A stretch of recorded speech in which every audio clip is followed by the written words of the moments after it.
بيكم شريف المصري في وعينا أمان. بنكمل اللي كنا بدأناه، صفات رائد الأعمال.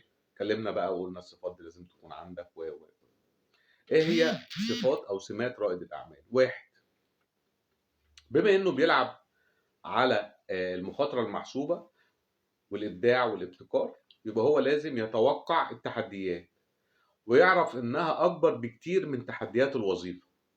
تحديات الوظيفة غالبا بتقتصر على المواعيد، المديرين طريقة تعاملي معاهم وطريقة تعاملهم معايا، الجزاءات، وقت العمل الطويل، طريقة الوصول للشغل والعودة منه، الراتب، الحاجات دي وغيرها. طيب، هي دي أكبر تحديات أنا ممكن أقابلها كموظف تقريبا. طيب، هو بقى بيتوقع تحديات تانية خالص. بيقابل تحديات في ضغط الموردين، ضعف المبيعات، عدم رغبة العملاء في الشراء. كل دي تحديات هو بيقابلها.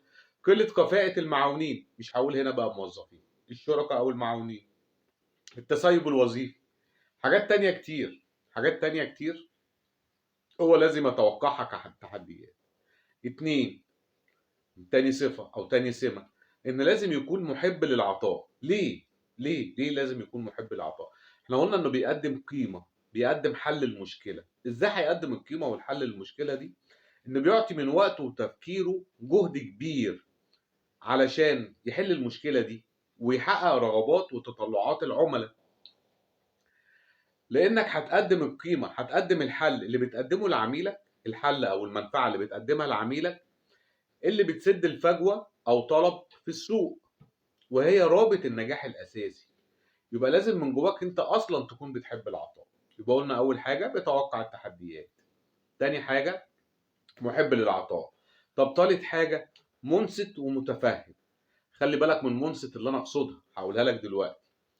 الاول ليه منصت ومتفهم؟ لأن العميل هو الهدف الأول والأخير، هو اللي هو درسه في البداية عشان يعرف مشاكله إيه وإيه التحديات اللي بتقابله وهو هيحل له المشكلة إزاي. والأخير لأن هو اللي بيحقق منه الربح والنجاح والشهرة والنمو. يبقى لازم يعرف احتياجاته وتوقعاته ومشاكله ويدرسهم فيما يخص مشروعه.